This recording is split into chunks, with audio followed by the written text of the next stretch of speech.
सम्मानित साथियों, नमो बुद्धाय, जय भीम। आज का डॉक्टर अंबेडकर संदेश लेकर हम उपस्थित हो चुके हैं पूरी राष्ट्रीय टीम के साथ में।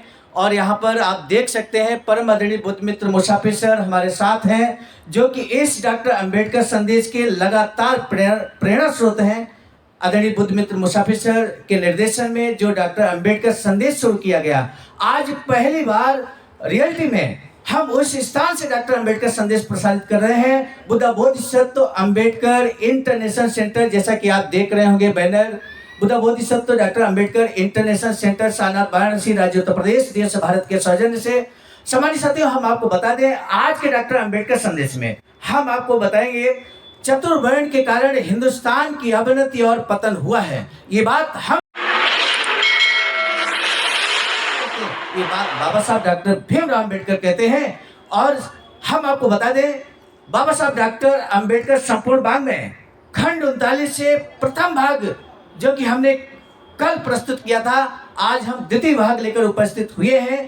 पेज नंबर 79 से 89 तक।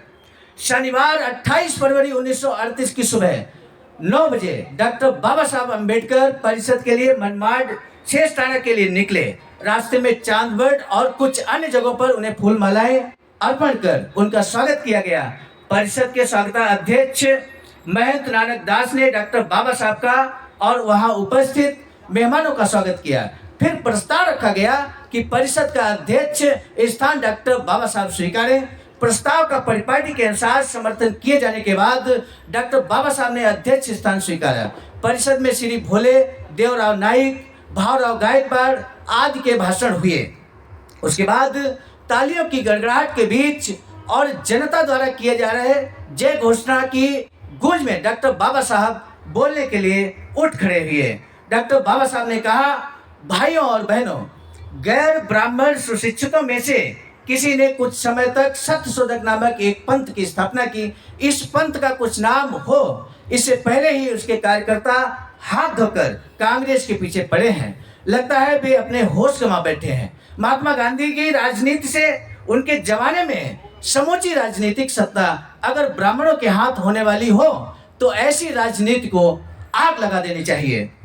राजनीति की गाड़ी का नियंत्रण महात्मा गांधी अगर सेठों ब्राह्मणों के हाथ देने वाले हों और ब्राह्मणों के पिचास को फिर से जीवित करने वाले हों, तो उन ब्राह्मणों का खात्मा हम सभी को ही करना होगा। ये केवल मेरा काम नहीं है, ये बहुसंख्यक सभी किसानों, मजदूरों और मराठों का है।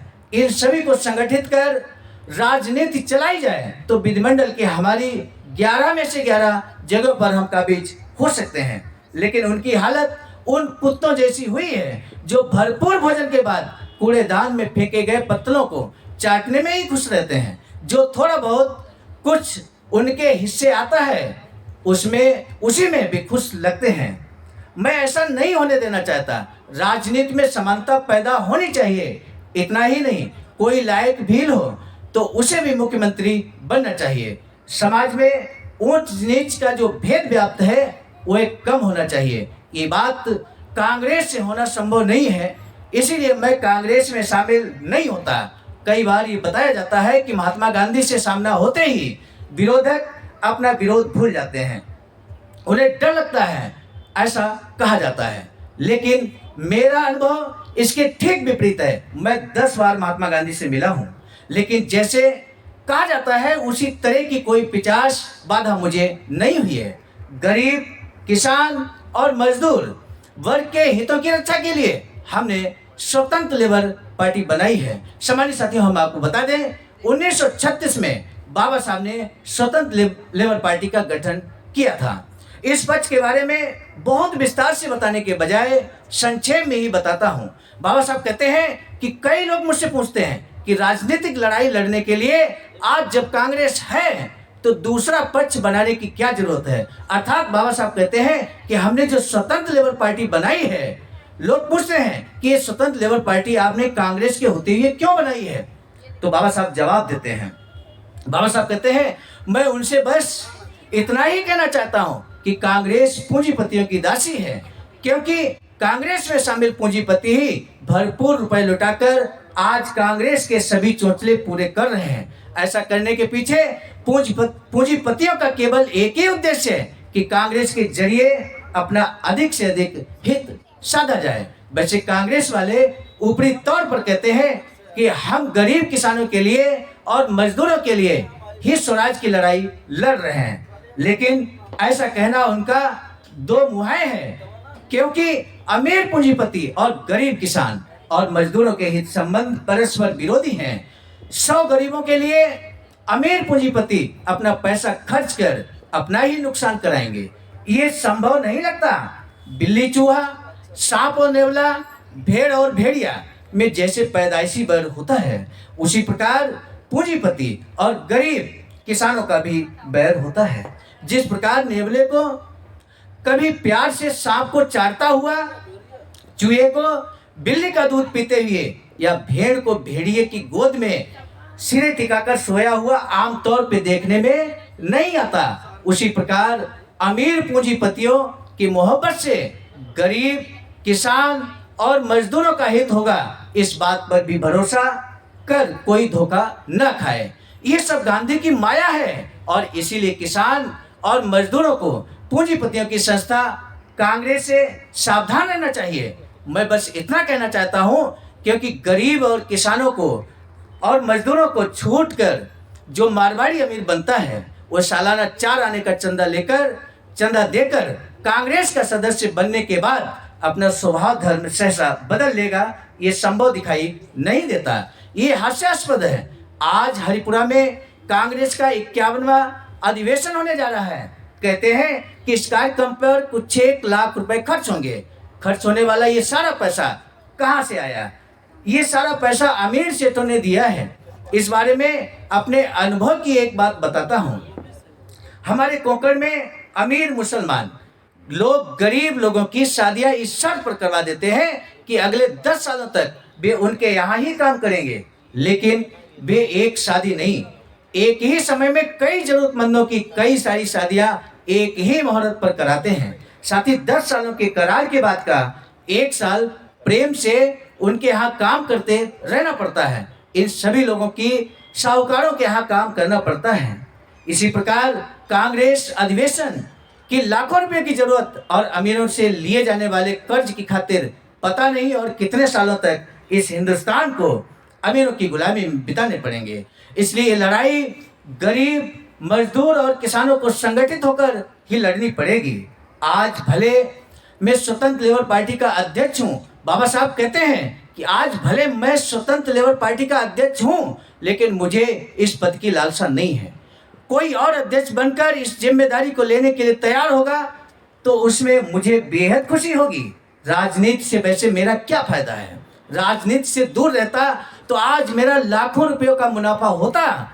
हिंग की जैसे बू होती है, उसी प्रकार हम पर अस्पृश्यता का कलंक लगा हुआ है। बाबा साहब कहते हैं, खैर गैर अस्पृश्य अगर बिदक कर स्वतंत्र लेबर पार्टी से दूर रहने लगे तो ये उनकी मर्जी है, ये उनकी मर्जी है, लेकिन हम में से हर बालिक महिला और पुरुष को सालाना 4 आने का चंदा देकर स्वतंत्र लेबर पार्टी का सदस्य बनना चाहिए और स्वतंत्र लेबर पार्टी को बलवान बनाना चाहिए।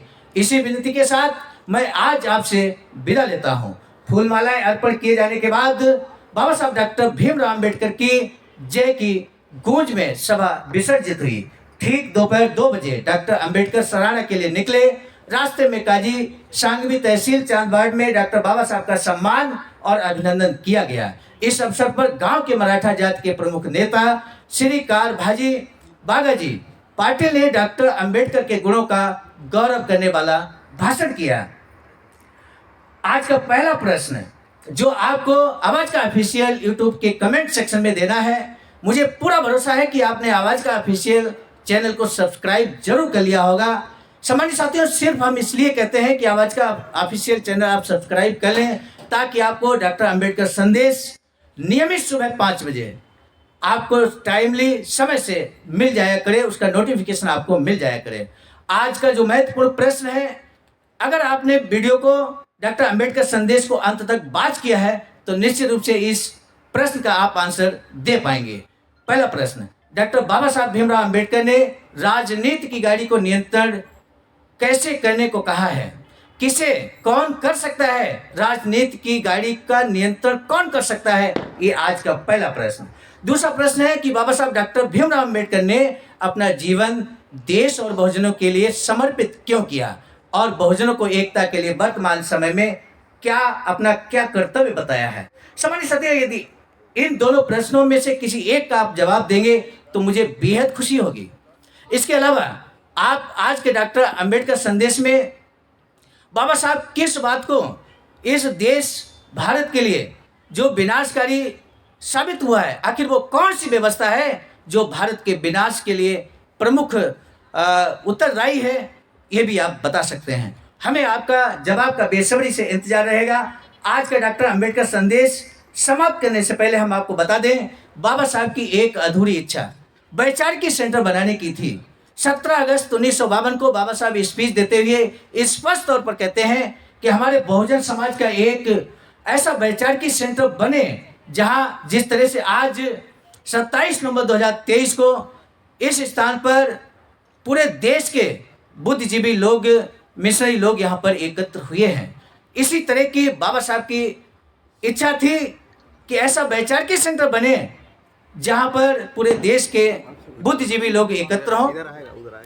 एक वैचारिकी सेंटर अखिल भारतीय अनुसूचित जाति जनजाति कर्मचारी कल्याण एसोसिएशन के नेतृत्व में बहुजन बोधि Samaj Sangharsh Samiti, all India doctor Ambedkar student association के माध्यम से ring road, green city, Faridpur, Sanat, Varanasi, Uttar Pradesh में 14,000 स्क्वायर फीट जमीन परचेज कर ली गई है। सम्मानित साथियों, हम आपको बता दें, यहाँ पर निर्माण कार्य इस समय जारी है।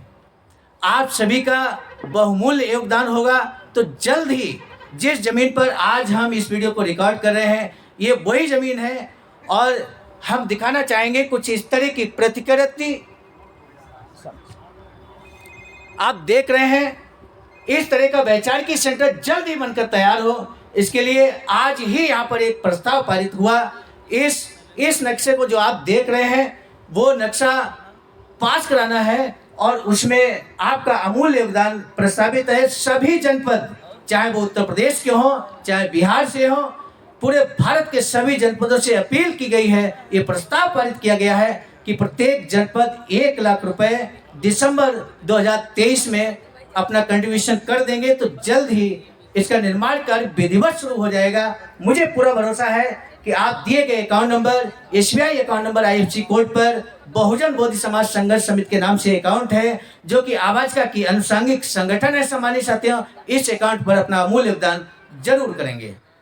आज के डॉक्टर अंबेडकर संदेश को समाप्त करने से पहले हम आपको बता दें, आज के डॉक्टर अंबेडकर संदेश के प्रेरणा स्रोत मिशन नायक बुद्ध मित्र मुसाफिर सर हैं। हम आपसे विनम्र अनुरोध करेंगे कि डॉक्टर अंबेडकर संदेश के बारे में या आज जो भी संदेश आप यहाँ से देना चाहते हैं, इसी माध्यम से देने का कष्ट करें।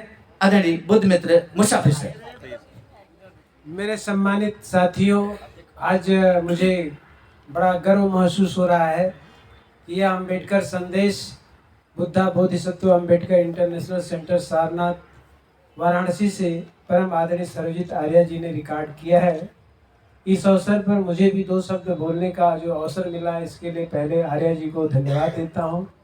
साथ में जो हमारी टीम यहाँ पर उपस्थित है उसके तरफ से भी आप सबको हार्दिक शुभकामनाएं प्रकट करता हूं।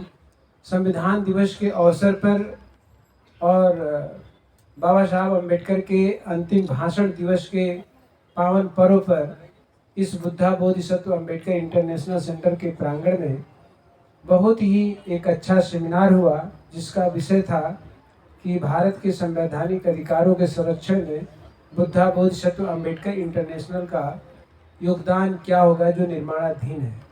मेरे साथियों, आज के दिन यही संदेश है कि बाबा साहब अम्बेडकर की जो चाहत थी 1938 से लेकर 1956 तक एक हमारा एक वैचारिकी सेंटर बने जिसमें हमारा समाज बैठकर चिंतन मनन करे और समाज का मार्गदर्शन करे।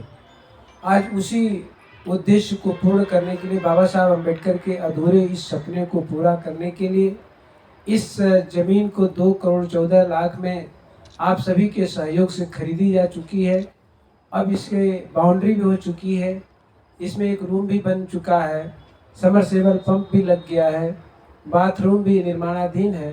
लेकिन इसके जो भव्य इमारत जो बराबर आपको आर्या जी दिखाते रहते हैं, उसके लिए नक्शा पास कराने की अति आवश्यकता है, जिसके लिए हम लोगों ने प्रत्येक जिले से 1 लाख रुपए दिसंबर तक देने के लिए आह्वान किया है।